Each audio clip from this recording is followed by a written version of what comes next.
Okay, good morning. We were looking at the sugya of Chumra, and I said before before we can really look at Chumra, we need to understand what Pesach is. For those who had the pleasure and the privilege of hearing Rosh Hashanah yesterday, actually he touched on. I don't know if any of you were there when he spoke. He touched actually a little bit on some of the matters of the shir. He spoke a little bit about Darkei HaPesach, what Pesach is, and he also touched upon one aspect of the pros and cons of Chumra. Very briefly touched on those two issues, but we'll continue on our way, and forgive me if I repeat some of the things that he spoke about. So we were speaking about the Darkei Pesach, or the basis of what Pesach is based on, and as though all Pesach is based upon really a number of in essence related on a number of basic principles. Mechanisms used to decide halacha. One mechanism is roiv, following majority opinion. The raw concept of roiv is found in the Torah. Achu rabim lahatos. In the context of a beis din, it's in essence simple to apply, because we have a limited pool. We have the body of the beis din, and you follow roiv within that body. The application of roiv to a non-beis din circumstance is a little bit more difficult. Who do you include within that pool, and how do we know that the pool have fully conversed within a beis din? They're all sitting together and they all hear each other's views, whereas here, to what degree have different authorities heard each other's views? So whether the strict application of roiv applies nowadays or not is less clear, but there's still an underlying rationale or reasonableness behind roiv, which is if this is majority opinion, it makes sense that it's an assumption that there's that this is the tzad that the more authoritative position, or the more reasonable position. We spoke also about minhag as a second factor in halachic decision making. We said minhag means lots of different things. The problem with minhag is it means many different things. It can mean everything from Jewish custom or practice, like having colours of a certain shape, but nothing of intrinsic halachic significance, through to something which has a real basis, but nonetheless it's a custom, like milkon shavuos, and then through to factors which have achieved near drabonon or literal drabonon status, rather than being imposed top down but bottom up. And we spoke about this when we spoke about rabbinic authority, and examples of that maybe are kitnius or some of the mourning practices of the Omer, which arose in Jewish communities rather than being sort of decreed explicitly. But also, minhag sometimes is a way of referring to a halachic decision-making mechanism. Minhag is another way of saying that within certain communities, certain practices became the halachic norm as a way of deciding between differing authorities. So why would different communities have come to different halachic conclusions, and that's become the Pesach of the place? Lots of different reasons why that might occur, including that they're using a different pool of rabbonim. So if you live in, as Rosh Hashanah mentioned yesterday, if you live in the Ashkenazi world, you include there'll be certain rabbonim that all of Klal Yisrael have in common, but there will be other rabbonim that are unique to particular communities. So in one community, all of Klal Yisrael will use the same basic authorities. Obviously, we all use the Gemara, we'll all use the Rishonim, that are the possessions now of the whole of the Jewish people. But then in later generations, where there was a diversion of rabbinic authority, so we will give greater rating to the Vilna Gaon or to the Mishnah Berurah, and in the South world they give greater rating to the Chida or the Kaf HaChaim, because of a different pool of rabbonim that they're using within their majority practice. Another reason why minhag might differ between communities is because of the concept of a mora d'asra, the authority of the community. The concept of mora d'asra is one that you already find in the Gemara. I think again Rosh Hashanah mentioned some of these sources. In the place of Rabbi Yossi Aglili, they would eat oif b'chalav. He was of the opinion that chicken and milk could be eaten. We don't paskin like that, but in his area he was the Morad Asra, and therefore this was the Pesach that was followed, and the like. Now the authority of the Morad Asra, why should it be that the local Rav has authority? So there's a number of suggestions, and maybe to a degree all of these are correct. It may be that the authority of a Rav is based upon kiblu, that people accept the authority thereof, they accepted him as their Rav. It may be really based upon the Torah idea. Each area needs its own beis din, and therefore, even though maybe now we don't have a beis din, but nonetheless, the Rav of the town is the Morad Asri. So that may be the basis of the authority, or a local authority thereof. It may be to do with lotus godadu, which lotus godadu means that the word's a little difficult to understand, to translate lotus godadu. But one translation is that there shouldn't be gedudim, that the Jewish people shouldn't be split up into troops. In other words, that there shouldn't be a division of practice. Now, across different geographical regions, there's no way of avoiding difference of practice. However, in one area, lotus godadu, there should be a minhag hamakom. People should follow one halachic practice. Otherwise, you end up with shtei Torahs, with the appearance of two Torahs, ends up with a zilzul in halacha. So that may be another reason for the concept of Moed Asra, maybe an idea of kovod harav. Whatever the basis of it is, there's the idea that the Rav has halachic authority in his area. Now, we live in a cosmopolitan center like London, and the truth is there's almost no towns and cities in the world anymore where there's a unified minhag. But in the past, that was the standard, that was the norm. So if a Sephardi would move to Frankfurt, they would adopt minhag Sepharad. They would adopt minhag Ashkenaz because there was no Sephardi community there. They would if they moved permanently, not if they were a visitor, but if they would move permanent, that they would now have to adopt the minhagim of the place to which they have gone. It's similarly if an Ashkenazi would move to the Middle East, then again they would have to adopt the local practice, the minhag of the Sephardim. And we know again historically this occurred. So after, for example, after the time of the expulsion of Gush Sepharad, after the expulsion of very large Sephardi communities, whilst most Sephardim ran away to North Africa and to the Middle East and to Turkey and the like, some fled northwards, and they ended up in the Ashkenazi world, and they became Ashkenazim in all respects, and still has clues to their origins in their surnames. Skolina Reb, I think his surname is Portugal. Came from Portugal. You have a Litvish family called Don Yichya. So their name brings evidence. I think the Epstein family are descendants of the Benvenistes, the Emmanuel family, and so on. So you have families where it's very clear that they are of Spanish and Portuguese origin. Nonetheless, they adopted minhag Ashkenaz, and similarly you have the other way around. So you have the Arizal, so his name was Luria. He comes from the very famous Luria family, which was an Ashkenazi family, a Polish family, and for various reasons his family ended up in Egypt. He was raised by his uncle there, and he adopted Sephardi, by and large Sephardi practices. So we're used to in the past there was this idea of lotus godadu. You can't set up other minhagim in different, you can't have multiple minhagim in one city. There were exceptions, rare exceptions to this rule, Hamburg, Amsterdam, where for whatever reason there were two large kahillas, neither of which merged, but those were the exception.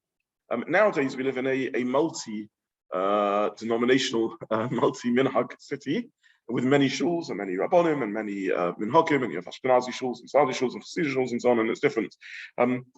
But in principle, that wasn't how the halachic system was designed to operate.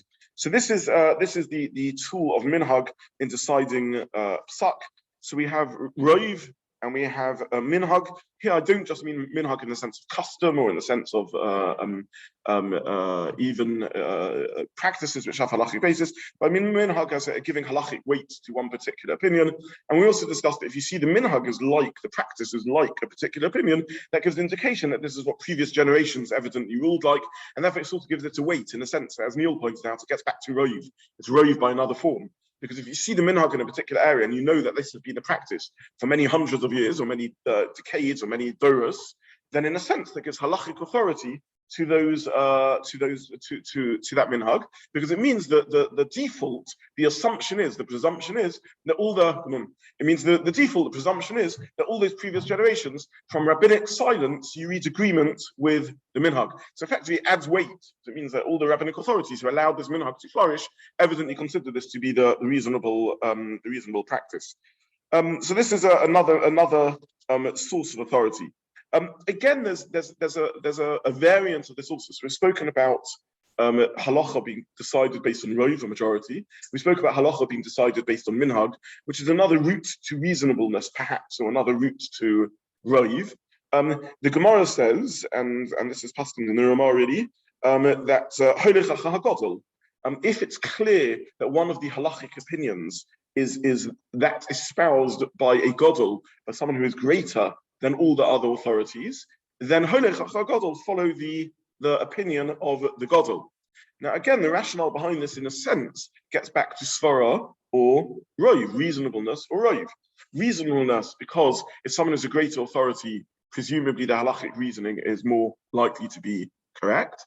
Or roiv, because again, the majority is the majority taken out of a pool of peers. If one individual is the supreme authority in this area, he is the expert in this area, then all the other individuals, or an expert in general on Torah, a godel b'Torah, then all other authorities are of lesser status. They're not in the same peer group when it comes to weighing up the majority. So this is what I explained, that even though the Posek says Achei Rabbi Nahatos, in the context of Pesach, and that's clear, you have three dayanim, follow the majority. But in other areas, we have to create the pool out of which we are weighing up the majority, and therefore it makes sense that the pool would consist of the most senior person with them, if they recognized as a godel, as clearly as a different peer group to all other individuals in this area. So these are the klali Pesach that I think we discussed last time. The next klal in Pesach, the next principle of Pesach, is an obvious one, in the sense we've alluded it till now. Svara. Sometimes there is clear reason or subtle reason, but svara nonetheless, to dictate how we should practice. Now, again, who is entitled to use svara to weigh up Pesach? So first of all, there has to be someone competent in the field. Again, Shachta covered a lot of the ground that I was going to be speaking about today. Again, in every field, there are ideas and concepts which are seemingly counter to intuition, counter to common sense, to the layman, to the non-expert. And yet, when one develops an expertise in the field, one understands this makes sense. And the same would apply in halacha. The hachra, the shikl hadas, the weighing up of what's reasonable or not, needs to be undertaken by someone with expertise and competence. But within that, svara is a clear way of determining halacha. There are those who say that sort of besides the Yud Gimel Midrash Shato in the Drashas Graham, besides the 13 hermeneutical principles, there's in a sense a 14th source of deriving Torah, which is Svara. The Rambam in Peirush Mishnayos actually puts it more extreme than that. He says the only source of deriving halacha is Svara, and the 13 principles of Yud Gimel Midrash Shato in the Drashas Graham are applications of Svara. They themselves are a type of reason. There's a underlying rationale or reasonableness about how they lead us to read psukim. We look at the Yud Gimel Midrash and we don't really understand the svara behind them.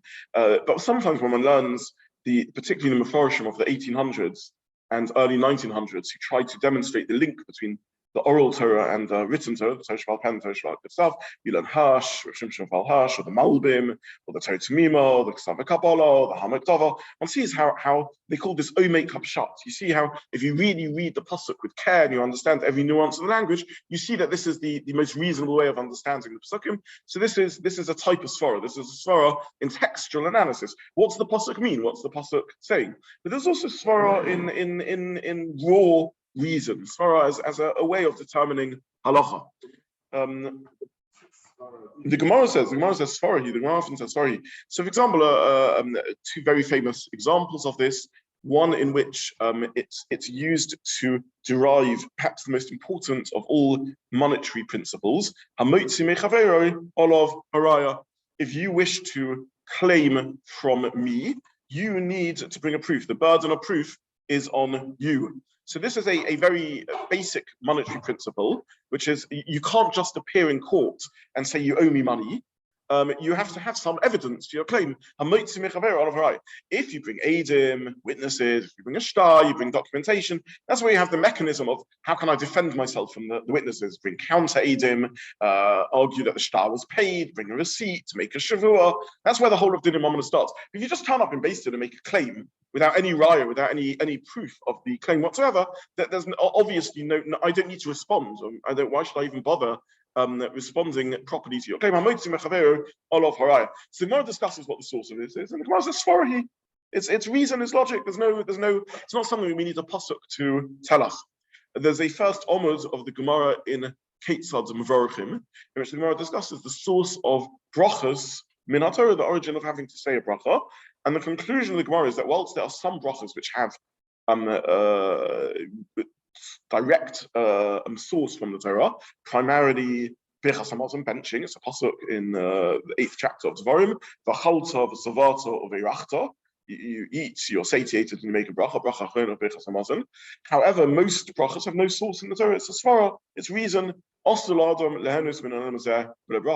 doesn't make sense that one should be able to benefit from this world without bracha. It's reasonable that we live, if you're a guest in someone's home, you ask permission and thank them for their hospitality. If you understand that we are guests in God's world, then we ask permission and thank.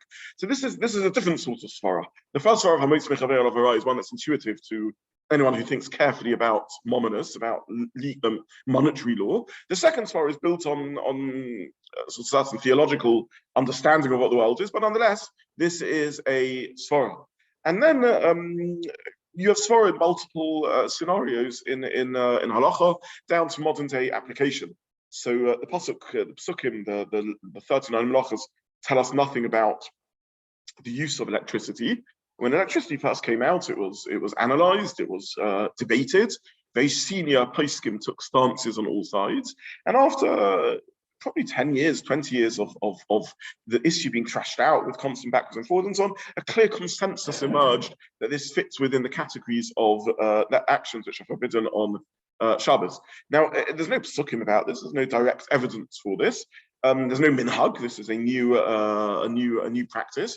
Nonetheless, there's a svara. There's an understanding of how electricity works, and therefore how halacha should treat it. This is svara. This is the third tool in the armory of a posek, a halachic decisive. We have to use reason to try and apply the laws of Torah and work out distinctions and the like. And there may be debate in svara, but that's how svara works.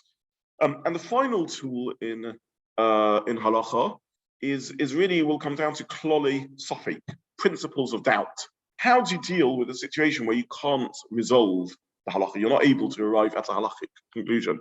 So there's no, in one's opinion, there's no minhag, there's no clear rove, there's no clear svara. There's no consensus, there's no gadol who has addressed this issue. It hasn't something that's been determined or arrived at a halachic conclusion. It hasn't been successfully thrashed out. So what do you do in this situation? So there are various principles of sveikus, how to deal with sveikus. Now, again, as Rosh Hashanah pointed out in the shir yesterday, and he covered in that hour, probably 50 hours worth of shirim. Again, as he pointed out in that shir yesterday, this doesn't mean any situation where I don't know what to do. I can assume it's a sofek. It means if one has genuinely worked through the other halachic tools, in other words, a competent posek has looked at this and tried to determine the halacha and has been unable to do so using any other rules. It doesn't just mean I happen not to know what the halacha is. Then there'll be principles to follow. There may be a principle sofek to rice or a chumra. If it's a Torah law, then I would need to go for the stringent possibility. Sofek drabanon lekula. If it was rabbinic law, I would follow the lenient opinion. But halavai was so simple. There's various other halachic mechanisms at work. There may be a principle of chazaka, a presumption of innocence until proven guilty, or the reverse, a presumption of prohibition until proven allowed. So it depends on what the default setting is. In this particular case, is the default setting prohibition unless I can bring evidence that it's allowed, and I don't have evidence for that? Or is the default setting that is allowed unless I have evidence to the contrary? Even within drabanons, how severe is it? Even within Torah prohibitions, how light is it? But in principle, there's a whole world of resolving rules of how to deal with doubt in halacha. These are the basic halachic mechanisms at work. Rove, majority, minhag, practice, svara, reason, and rules of doubt, sveikus. The four halachic tools, and each one, as I said, breaks down into many categories. So minhag means many different things, rove means many different things, seniority of poskim, and the like. So these are the four principles. Now, what leads to different halachic conclusions being arrived at by different poskim, and why are some poskim more Machmir and some more makel? Why are some poskim more inclined to stringency and others more inclined to leniency? Now, the topic that we're discussing really is Chumra, and as I explained at the beginning, Chumra can mean one of two things. Chumra can either mean it is clear to me that this is allowed, nonetheless I wish to be Machmir. That's possibility number one. And that's what we normally refer to as Chumra. This is allowed, so why are you choosing to be Machmir? It's a funny idea. Why should I choose to be Machmir? That's one way of understanding Chumra. The other way of Chumra, though, is not that's a Chumra. A certain Posek, when we say he is Machmir, he's more stringent, it's not because they are saying, I wish to be stringent. They're saying, this is what I believe the Halachic conclusion is. So two Rabbonim may look at the same Shaila, and one may come out with the stringent viewpoint, another one will come out with more lenient viewpoint, not because the stringent one is saying, I think this is allowed, but I think it's appropriate to be stringent, but because their genuine Halachic conclusion comes to the outcome that they believe that this is prohibited. Why would this occur?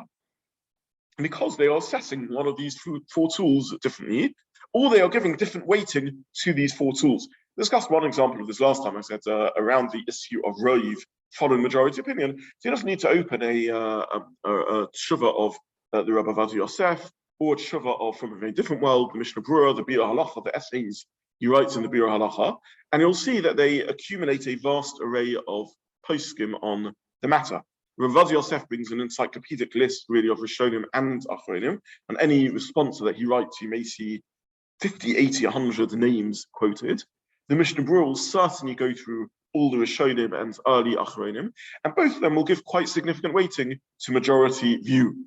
You open a Teshuvah of Moshe Feinstein, and he'll look at the main Rishonim. He may not even look exhaustively through the Rishonim, and certainly won't try and exhaustively scan all the Achronim on the subject.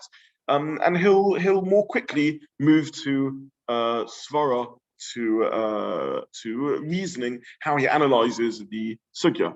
You look at the Hungarian poskim; they'll give a great weight to minhag, for example. So different poskim give different weights to different minhagim.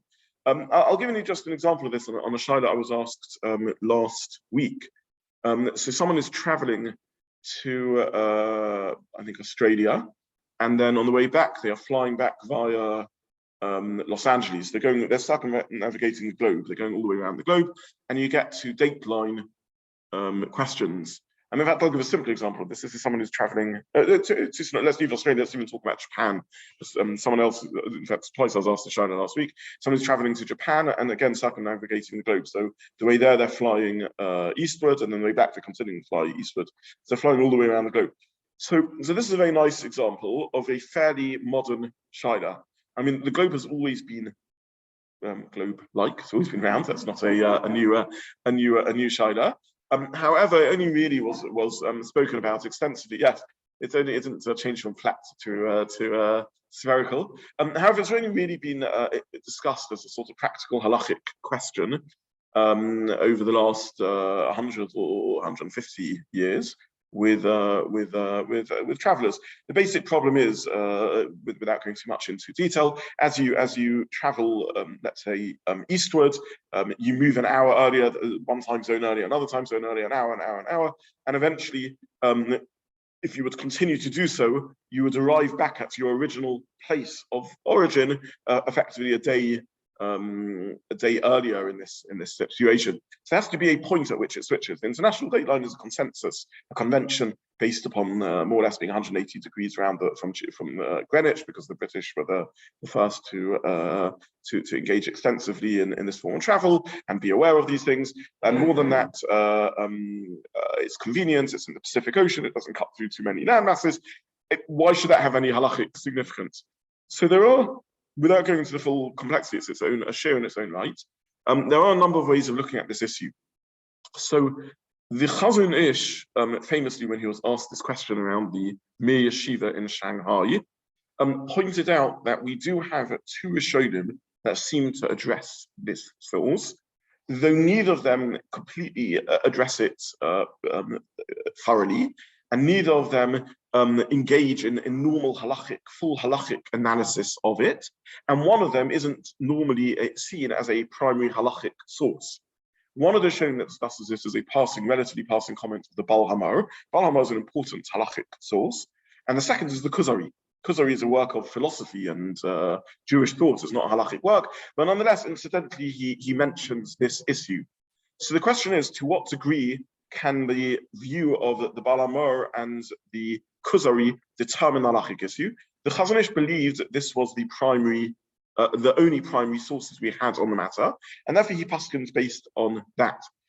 Others believed that in svara, in reasonableness, this wasn't a reasonable outcome, and came up with other arguments.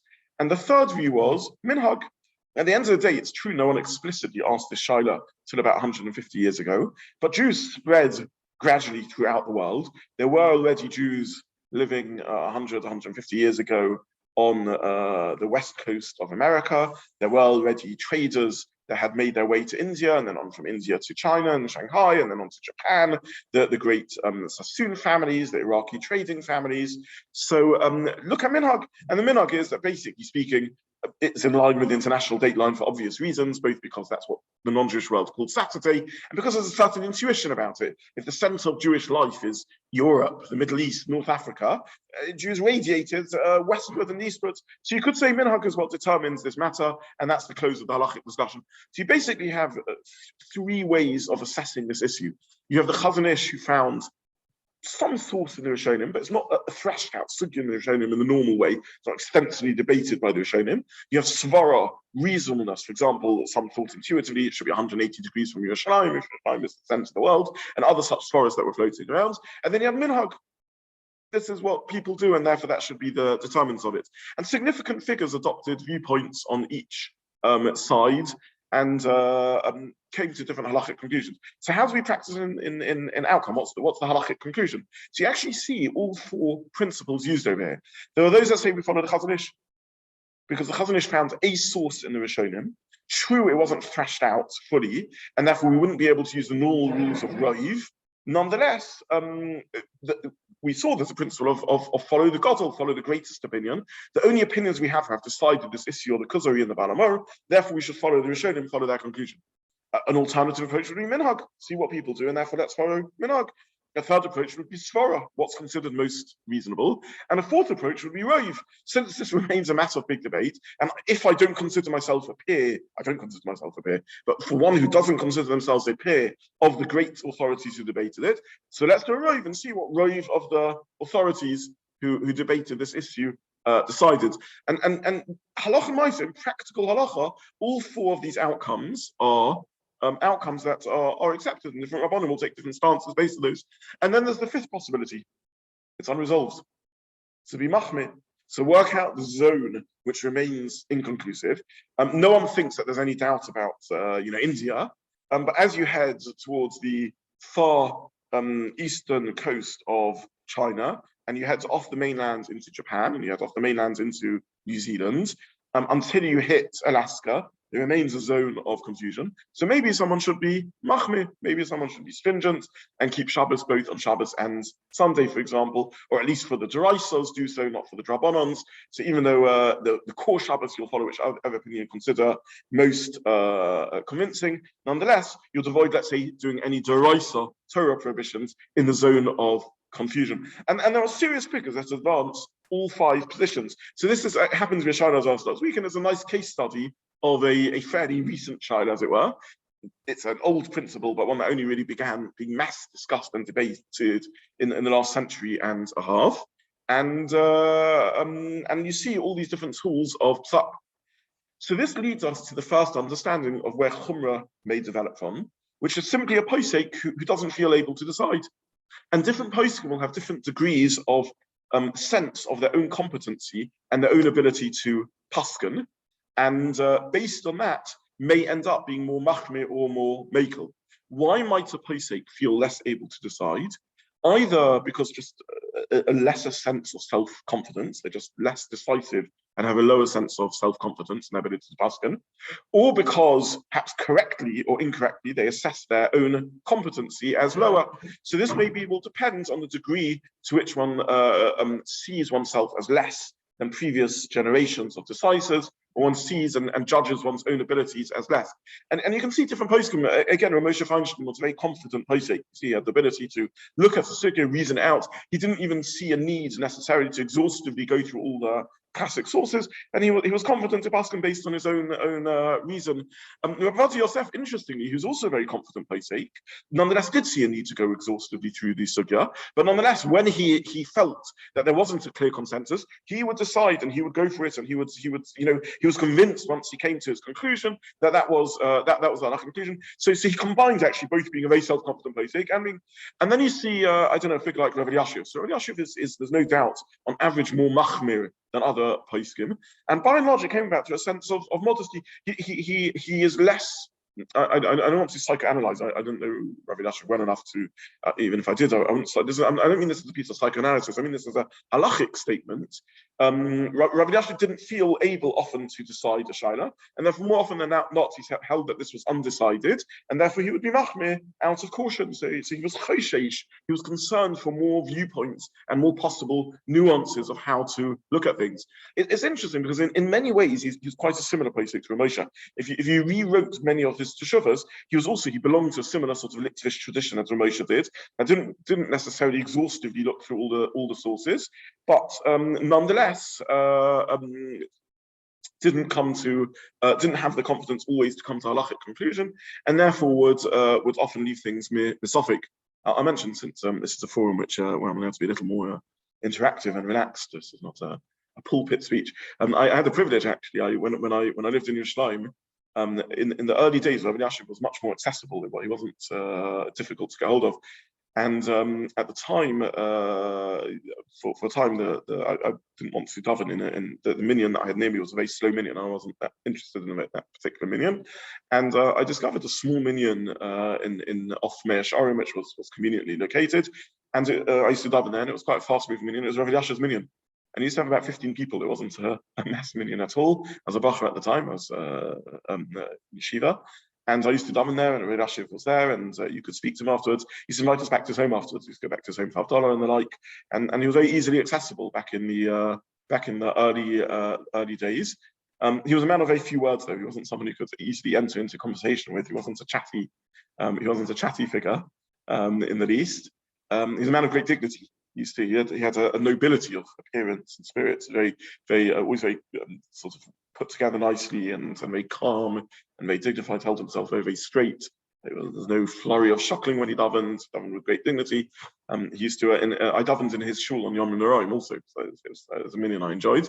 And there was a break, and he used to sit there very calmly learning. It was one Motzi Yom Kippur. Actually, I'll finish with this. I won't spend too much time doing it. One Motzi Yom Kippur, there was a fellow who came into the minyan and drove him mad asking for a bracha. Rabbi Yashiv was not into brachas and things like that. He was very far from that. He was not into he's not a Hasidish figure in any way at all, really. And this fellow was driving him mad, and then Rabbi Yashiv said, "If I give you a bracha, will you leave me alone?" The person said, "Yes." So he said, "I've got you." And then have a good year, Shalom. That was the bracha that he gave this recipient. But as I say, different poskim came to different conclusions. Yeah, sorry. Yeah. So one of the things what you said, there's a greater spectrum, so that sort of more responsibility sounds like they have to actually say there is a reaching point where I can't make a decision. If I can't make a decision, so no one else greater, therefore we'll leave it unresolved and be cautious, let's say, rather than that. And then the whole Jewish world has to follow based on that sort of all indecisiveness but unwillingness to go the ramifications sound very grand indeed by that. The ramifications are significant. A posek who you can have two stances as a posek. One may be I simply feel unable to paskin, but that happens to be my assessment of my own ability or confidence. But I'm happy for you to go and see another posek who can paskin it.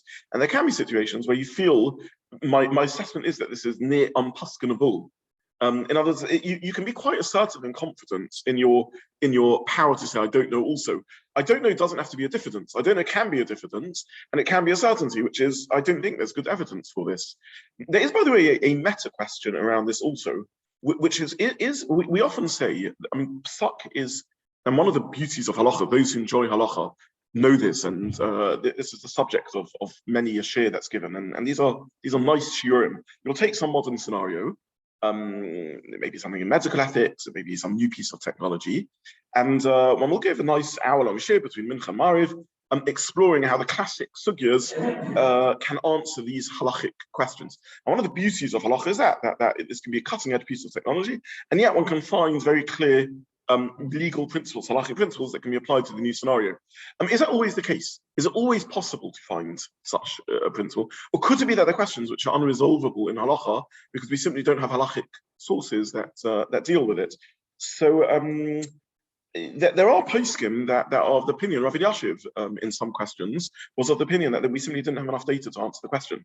So I don't want, and that's why I said this is not. I'm not engaging in psychoanalysis here. It's not that I'm saying he had an underconfident personality and wasn't deciding. It was a tourist stance that he had, like it or not, but it was a tourist stance that he had, led by a halachic mind, one of the great halachic minds of the last generation, in which he believed that there were certain questions that were unresolvable, and sometimes these questions were of the most serious and severe kinds imaginable. The questions about surrogacy and things like that, where there was very clear questions of yichus and determining the halachic status of the child and so on, and descent, whether you follow the surrogate mother or the genetic mother, and he genuinely held that there was no determination in halacha around these things. There wasn't enough evidence either way, and he knew the nice sort of Shabbos afternoon shir you can hear on it, and there are sources around this, there are indications around this. You can find halachic precedents, but he didn't find any of them convincing enough to decide, and he held that this remains indeterminate in halacha. What is the result? That Rabbi Yashiv on average was more Machmir than Rabbi Shlomo Zalman or the Rabbi Yosef Altenberg or the other poskim, because he had a sense of less authority or less ability to decide, and again, it wasn't that he was underconfident about this. He could be very determined in his conviction that the answer to this question is unknown, and the result would be a more Machmir Klal Yisrael. Now, do we have to accept every Pesach of Rabbi Yashiv? That gets down to some of the other principles. On what basis do you decide? And how does one rule between different gedolim? And it depends on the principles we've discussed. Who one sees as rov, who one sees as minhag. I didn't mention this again. Rav Shechtel spoke about this at length. But part of minhag, another dimension, this is the idea of Rebbe Muvhak, who one is a talmid of in one's understanding of these things. He mentioned even though there's a principle of rov, and Beis Shammai was in the minority and Beis Hillel was in the majority, nonetheless the talmid of Shammai were entitled to carry on doing what they did because this is what they held, this is what made sense to them, or this is what their Rabbi taught them. So, if you're a Talmud of Rabbi Shlomo Zalman, I'm not saying you have to follow every psak of Rabbi Yashiv, but in principle, yes, the conclusion of following Rabbi Yashiv psakim, I not to over exaggerate. In many instances, he would be lenient. In some areas, he's the most lenient of poskim. But I think it's fair to say that if one did a statistical analysis, as it were, one would see that he is on average more machmir, let's say, than Rabbi Shlomo Zalman, and a significant part of that was because he set the threshold of evidence higher, or had a lesser sense of the ability to make decisions between great authorities, and therefore ended up with more speakers, more situations of doubt. Sorry, Avram, I think you wanted to answer.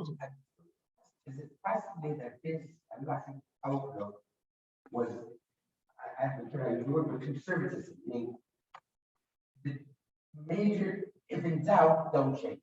If in doubt, we know what works. Change, you have to bring extra proof to change.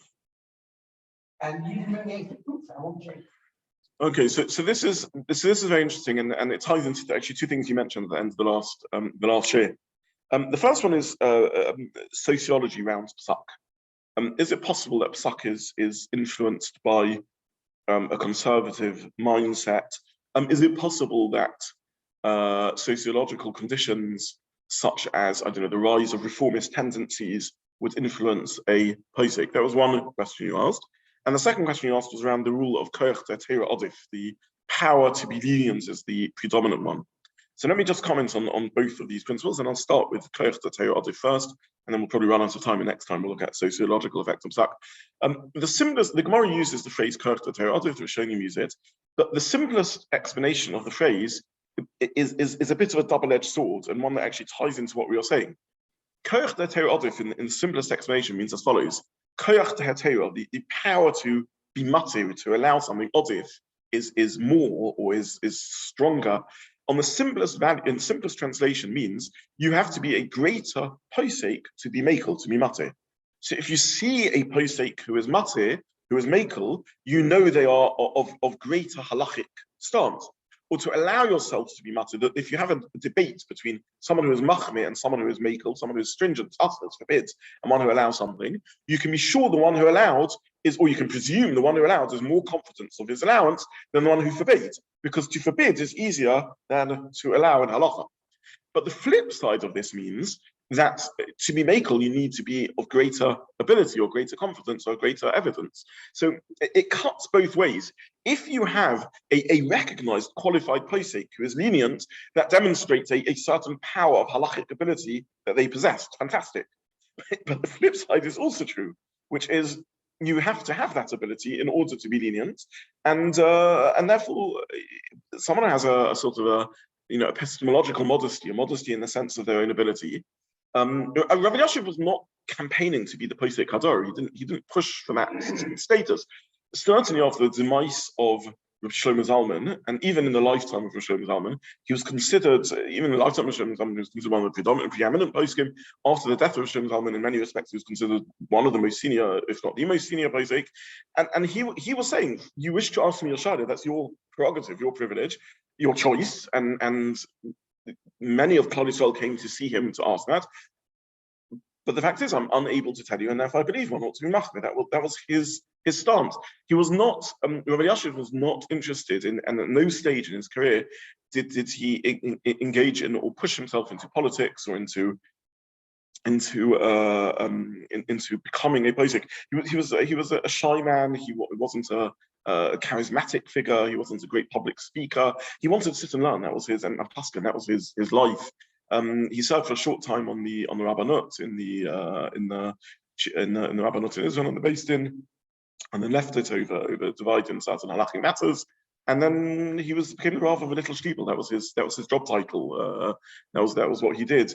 So what can he do if people chose him as the preeminent posek? And that happened because he was one of the top halachic authorities, and he was someone who didn't believe he had the koyach de'Torah to the same extent as other poskim. Again, I don't want to overspell this. I'm not machmir on everything, but he had a tendency towards great uncertainty, and that would be one of the reasons why you would end up with a posek who's more machmir. So again, if we're talking about Chumra, we mean two things. We mean knowing what the core halacha is and deciding to be stringent, which we will discuss next week, or genuinely coming to halachic conclusion of greater stringency, either because that's how one reads the Svara, or because that's how one reads the Minhag, or because that's how one reads the Rov, or Rebbe Muvhak, or because one has more situations of doubt, and in situations of doubt, one will therefore end up being more machmir. That's the reason of the situation. Now, I'll answer just very briefly your second question around sociological effects of Pesach. So it's a very interesting thing. There's no doubt that a posek is not immune from the currents of the time and is affected by the environment. We walk in halacha and in our respect for the Rishonim, for the Achronim, for the Tanoim and Amoraim, a thin line. But the truth is, I think it's a thin line that we need to walk in every dimension of life. So in the past, there was a sense of sort of absolute truth with a capital A, capital T, which people were able to access through reason. And then this is all the way from the Greek philosophers down to the rise of modernity, medieval philosophers, medieval thinkers, and even the great sort of humanist rise of confidence in the ability of humans to reason, the Renaissance and the Enlightenment and so on. This was all driven by a confidence in the ability of humans to arrive at truth. We've retreated very, very far from that in the second half of the 20th century and onto the 21st century, for obvious reasons, because we've seen what the rise in self-confidence in human thinking can do. It led to the great tragedies of fascism and communism and fundamentalism, and has been the source of incredible human misery beyond words. And in the late 20th century, early 21st century, we've retreated from this sort of self-confidence ability, and we've become more aware of the degree to which we are fallible, to the degree to which we are influenced by environment, by thinking and so on. The worry is that the retreat can happen too far, and there's always a swing in intellectual currents, and you can retreat so far that you lose any belief in human ability to access truth whatsoever. Because everything is subjective, everything is biased, everything is influenced by your environment, everything is influenced by your society. In fact, it can go even further. It can go to the point of what philosophically is almost ridiculous, which is a disbelief in any truth whatsoever. We live in a post-truth world where there's no absolute truth, and so on, which leads to ridiculous conclusions. You know, that there's no truth as to whether the moon is made of rock or made of cheese. It's just all what I feel and my personal opinions on. So it can go to ridiculous extremes. Now we can be empathetic to why that intellectual current has occurred. It's occurred because of the horror of overconfidence in human ability to access truth. And we can also, and I think we should understand that there's good in this. It was time that we humans learned a little bit of modesty. There's no harm in any of that. But it can swing too far also. And therefore, an honest person tries to navigate between the two, which is recognition of influence of environment on one, at the same time as not surrendering to the inability to say anything meaningful about life. Even in my own very short sorts of academic life and so on, there's been a move in the writing of essays. Essays used to have to be written in the neutral one. You know, there had to be almost a pretense of invisibility of personality, because this was the way of preserving truth, to ensure that no personal bias crept in. The current has shifted significantly to actually, it's better to be open about one's biases and bring the personal in, so that the reader can understand where you're coming from and what your perspective is. And actually, that's a more honest way of sort of buy into bias. The academic sort of retreat from any bias meant that often the best researchers, those who came from within a culture, couldn't voice a view about their own culture because they product the culture. And now we sort of are happier to talk about it as a double-edged sword of inside research. So things have changed. So within Halacha, we have the same phenomena. We don't need to deny that the environment, the time, and so on can have an influence on a Posek, but we shouldn't swing so far as to say, therefore, this means it removes any accessibility of that. The fact that Rav and Abai are there in Bovel doesn't mean that they are simply products of Chas Shalom, of Bovel culture. They disagree within the same environment. We know ourselves. We are to a degree products of our world, and yet we still can say things are true. So Halacha is exactly the same thing. Now, sometimes you will find the sociological dynamics at the time having a direct impact on a Pesach, and it is consciously spelled out by a Posek. So the very famous Chasam Sofer, Chodosh Asim in our Torah. So the direct response: we're living in an environment in which the reformers are doing X, Y, Z. We are not never going to budge. We are not going to make any change at all. Sometimes you will find something which has halachic source. It's a genuine halacha, but it receives overemphasis. It becomes not just a halacha, but it becomes like a make or break of from identity. And enough things around, I don't know, the position of a bimmer in a shul or the like, which has genuine halachic basis, but it becomes like the make or break of what a frum shul has to look like, because it was something that was challenged by the reformers or the like, and therefore it became a big issue. And sometimes it is correct to say that a Posek does not acknowledge that this is what's going on, and therefore it can be very hard to know whether the Posek was consciously taking into account sociological things and, let's say, adopting a particular stance, or subconsciously taking it into account, and it was influencing stuff. And that's an area of research. I don't think it is treif to acknowledge that this can occur in Torah. Equally, though, I think that we have to be cautious about applying this liberally and just assuming, every Posek is simply a product of whatever sociological analysis we can make of them. And we have to be very, very careful about thinking therefore that this means that a diminution of Torah Emes. I think we can recognize this on the one hand, and on the other hand, see the authority of Poskim. And this ties into the broader discussions we had around Das Torah and the like. Maybe a Posek is entitled to take into account, not maybe a Posek certainly is entitled to take into account sometimes sociological currents and the like. But in direct answer to the question, this certainly could be another factor in a Posek is more Machmir, because they feel the needs of the time demand greater Chumra. And this is where we will start next week. What does this mean, the needs of the time can demand greater Chumra? The concept of fences around the Torah, and the concept of Chumra in our personal lives, and why sometimes it's appropriate to be Machmir. And that's where we will start next week. Please, God. Thank you very much.